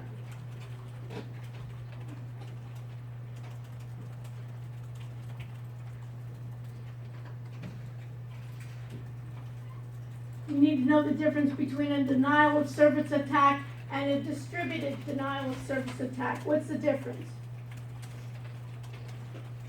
Alex, what's the difference between a denial of service attack and a distributed denial of service attack? I'm not sure. Okay, look it up. Who can tell me the difference between a denial, it's called DOS, and the other one is called then DDoS. So what is it, Alex? It's a DOS is using one computer and one internet connection, whereas DDoS is multiple computers and internet connections. Distributed. So it's going to be distributed wrong. What's going to be more costly? What's going to be basically harder to protect? The distributed one. And those are the ones that are going towards, governments, right? All the time they're trying to find backdoors. They're trying to attack, or under major corporations, right? Google. You think nobody wants to take down Google or take down Amazon? They try all the time, right, to be able to do that. So distributed, I'm going to be doing it on multiple computers. And what can I do, Alex, is this university is a great place to do distributed denial of service attacks. Because what I can do is, what is everybody coming in through? Alex, how do they Wi-Fi. the Wi-Fi and what else? The university's network. You're going through the university's network. So if I can get everybody that's on the university's network, put some software malicious bots on everybody's laptop, have your laptop, so let's think about here. We got 40 people here, 45. How many students do we got on the campus? Let's say 10,000. Basically, let's even take half of them. And we can use each of those, Alex, each of their computers. I can use your computer to do havoc on other people's computers, and you're not even aware of it. Because I take so little part of RAM here. Are you always computing? No. It's kind of sitting idle, but you're what? You're on the network. So if I can do that, that's what they love universities. They don't love universities. What are they going to do? Steal my PowerPoints? Let them take them. You know what I mean? What do I have so valuable there? But the idea, if I can actually use everybody's, look at it, I can use the lab. And the lab, guess what? It sits here idly a lot of times of the day. Just hook onto the network, get it on, and do it in stealth mode. You don't know what's happening in the background. You don't see all the time. Sometimes you see it's a little bit slow. Have you ever seen a little bit? Sometimes your computer's a little bit slow. You don't know what's happening. Don't know if you get spam, you got spamware, adware, whatever kind of ware you get there. You can go through it. Know these. Trojan horse, a backdoor, a logic bomb. It's basically ways in which software tries to infiltrate the system and do damage, either maliciously or just for the heck of it. Sometimes what they do is they do it just almost, you think they do it for the heck of it, but they're just kind of seeing where, have you ever seen somebody casing your joint, right? They just want to see where is the window, and maybe they'll come back next week. Now I need to see your back door is open. You don't lock it. I've seen the whole week you don't lock your back door. So these are kind of the ways where I'm going to have those adware and spywares doing it. This is what you need to know, folks. You need to know what a risk is, and basically we want to minimize those risks. I want to do analysis.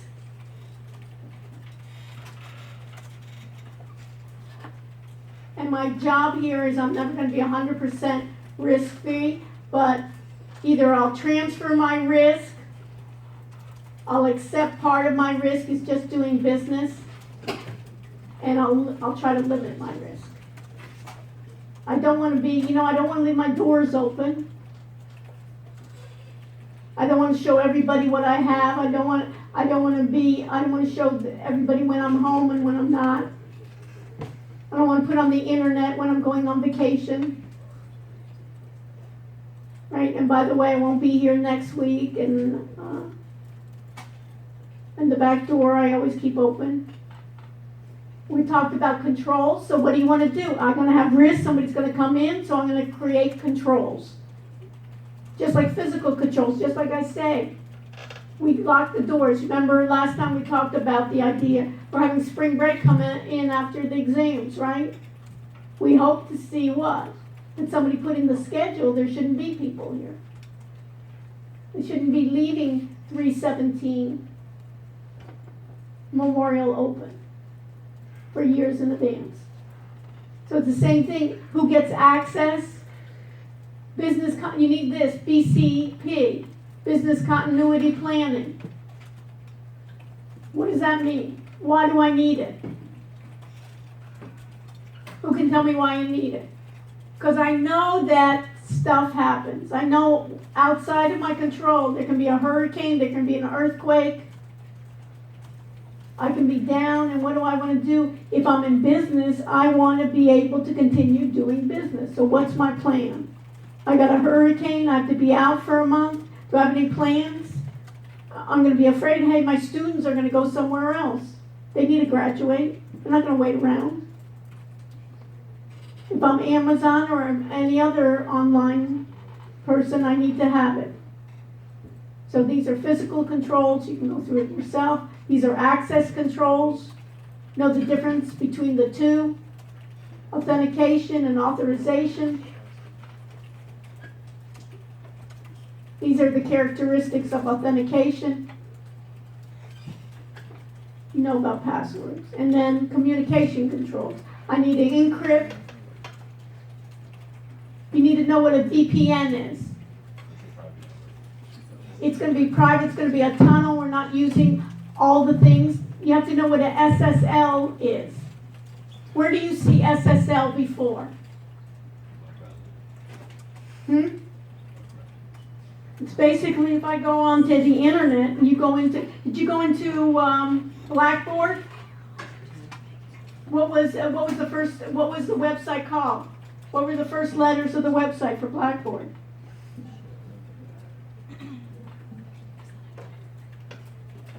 Go to Blackboard. Everybody go to Blackboard with me.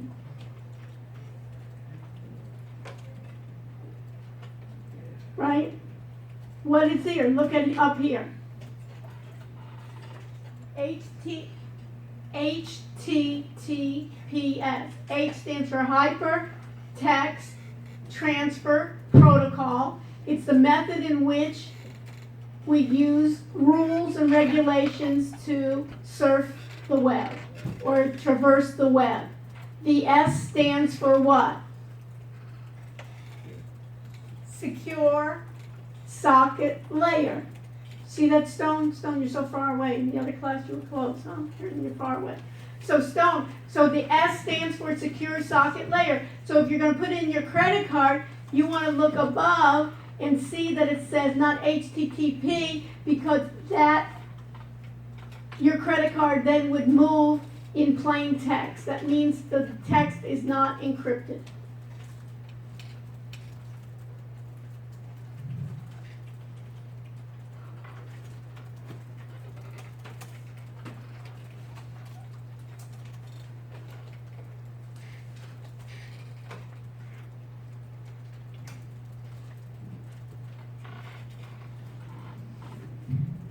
Software. We've looked at software quite a bit today, right? NinjaTrader, trading platform. Is software A, software, B, hardware, D, C, both, D, none of the above. Software, right? And what kind of software? Is it application software or operating system software? Application. It's an application that we're going to be using for each one.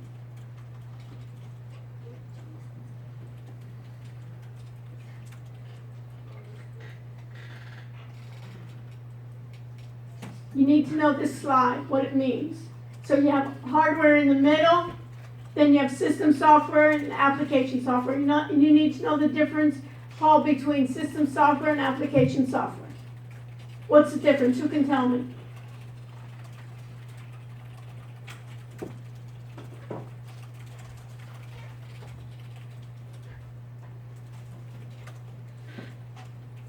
Yes. You need the system software to run the application software. Right, it's always the basic. Give me an example of system software. Just, Mac OS, what else? Windows. yeah, What does Google have? Does Google have an operating system? Hmm? do Android, well, that's for. Android, and what else? What browser does Google have? Chrome. So it's also their operating system. So we have system software, application software, and hardware. So we talked about open systems. We talked about open source software, so that you can change it. Now, that SMA, that sample moving average, that was open source, right? We could see it. We could modify it. That was open source. How much does open source cost? No. Not free. Gratis. Okay? So these are the ideas. You need to know application software. That's this one. What else am I missing? 5. Let's go under 5. So let's go data. This is important. Data.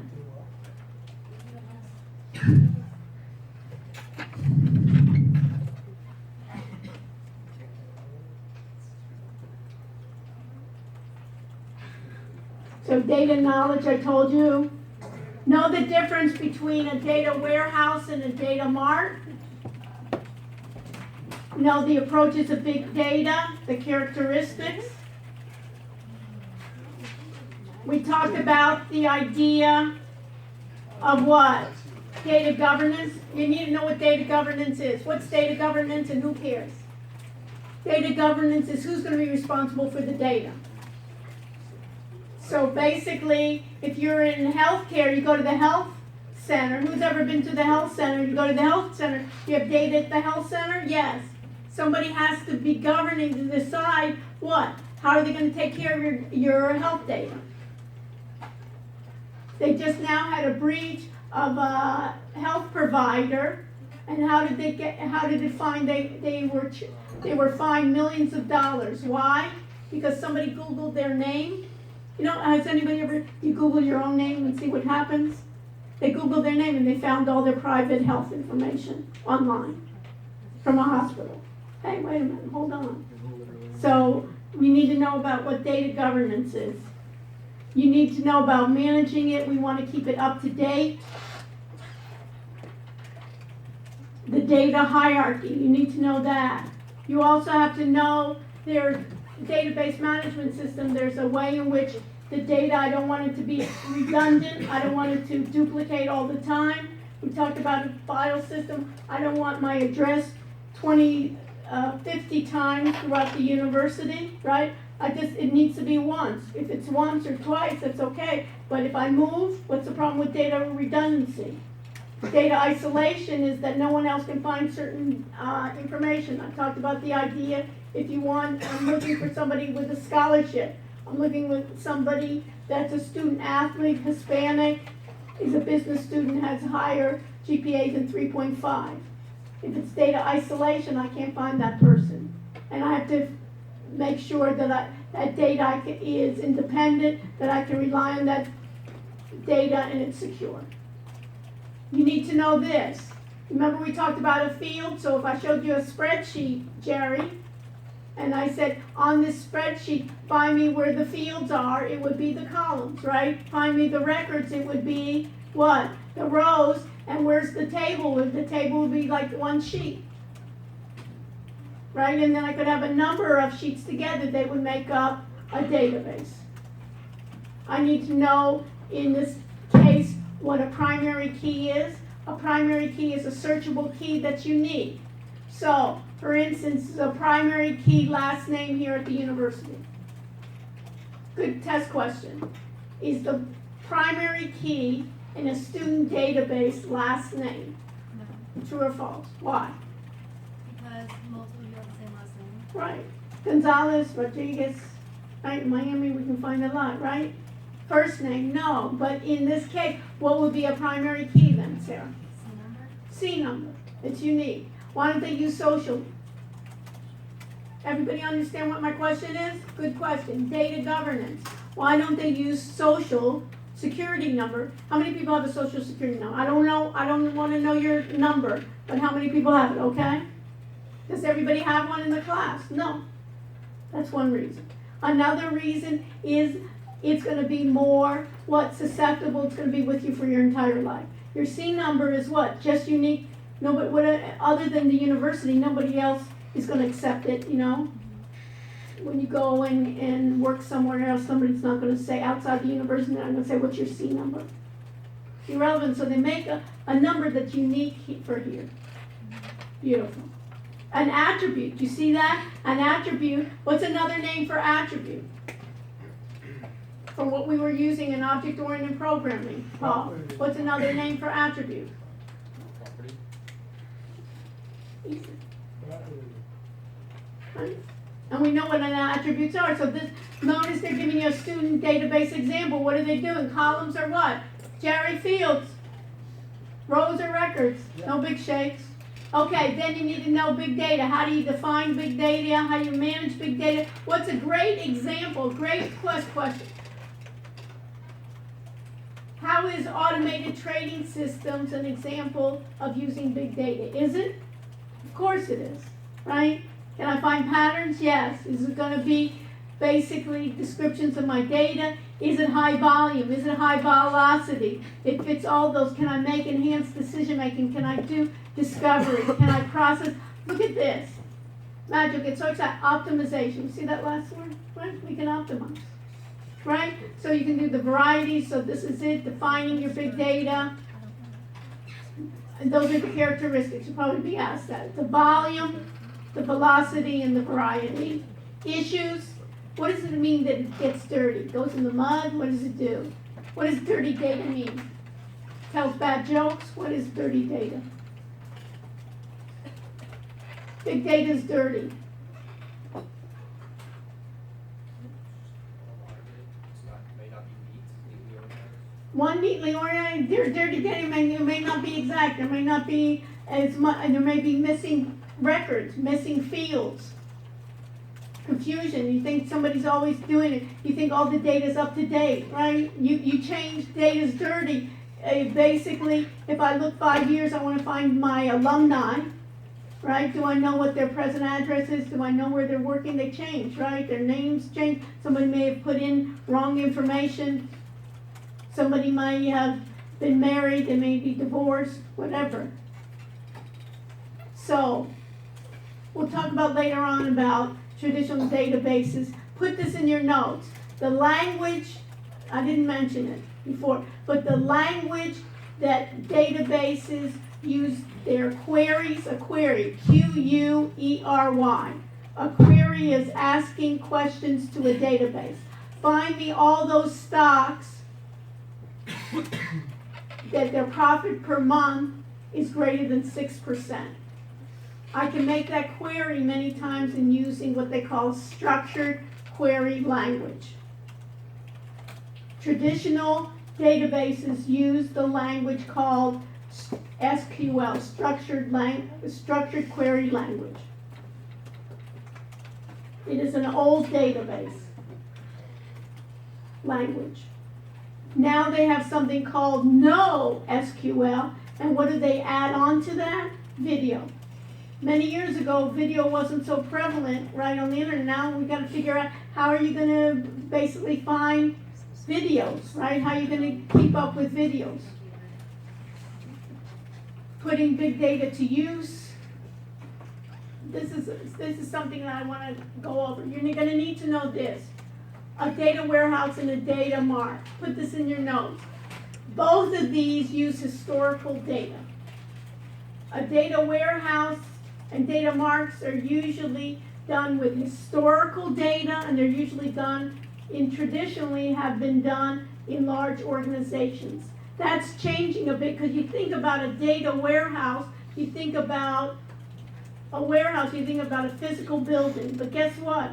A data warehouse can just be in a computer. Now, it can be residing where? In the cloud or on premise.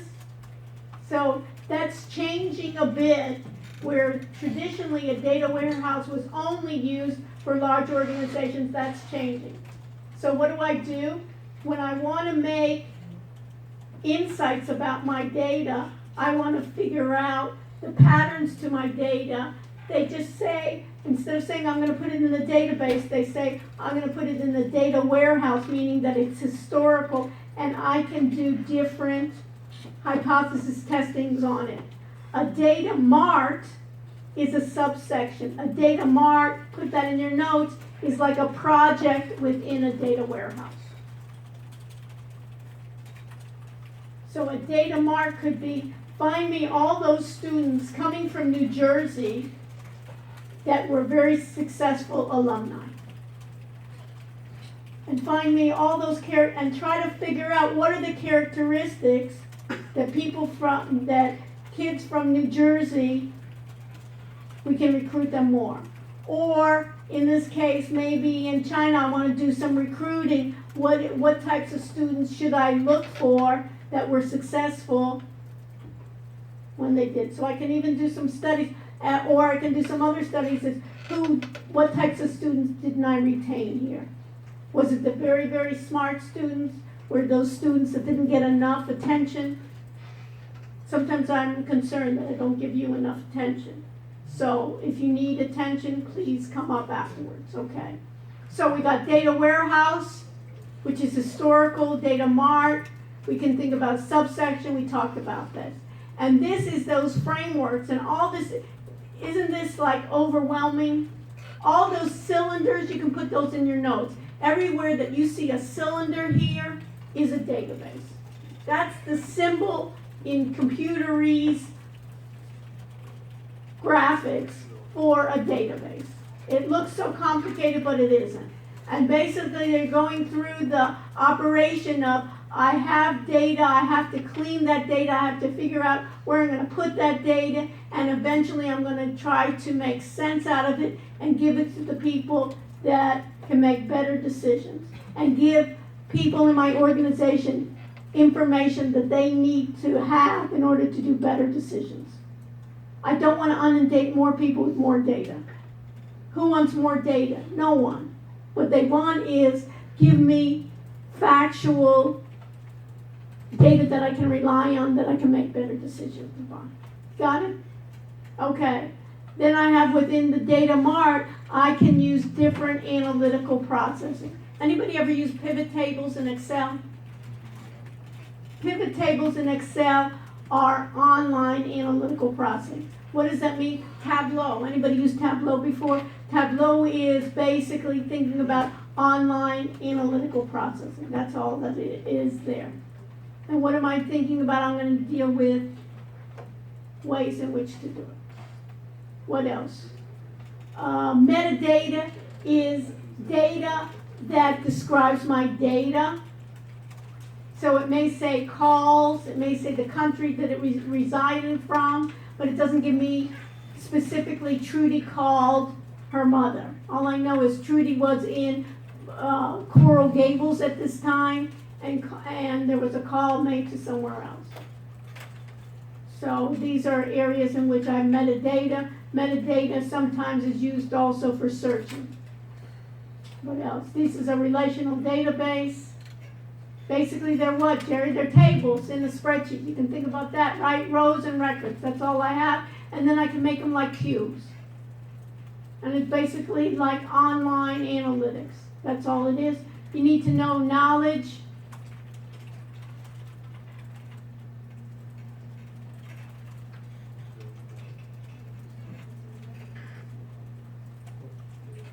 And this is not easy in a large organization.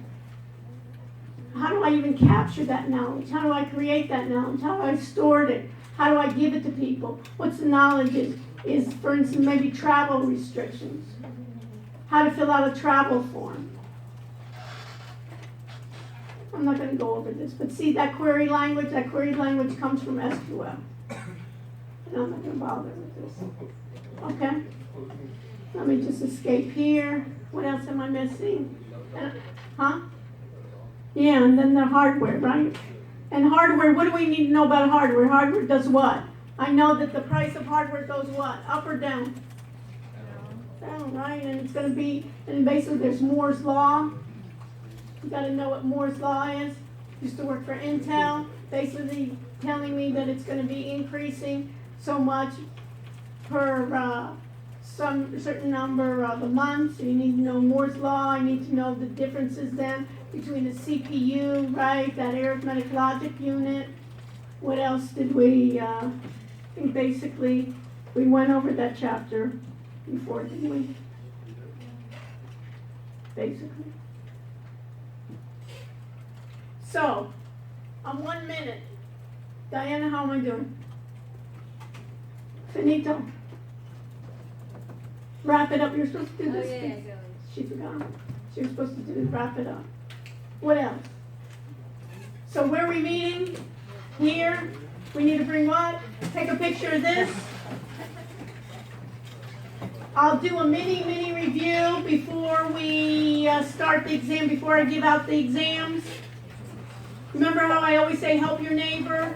Next week we're not helping our neighbor. I'm not going to tell you to text your neighbor next week during the exam. Usually I collect the phone. Stay with me, please. Brandon, we're okay? I think we're getting more of a feel for it, right? If you have any concerns whatsoever, please, please, please, I'd love to help you. Or get you in the right direction and we'll help each other. Because what I want to do is finish with this and then work on our projects for the rest of the semester. I'll talk about our projects next week before we take the exam, but then we're going to do fun stuff that you want to do for your project.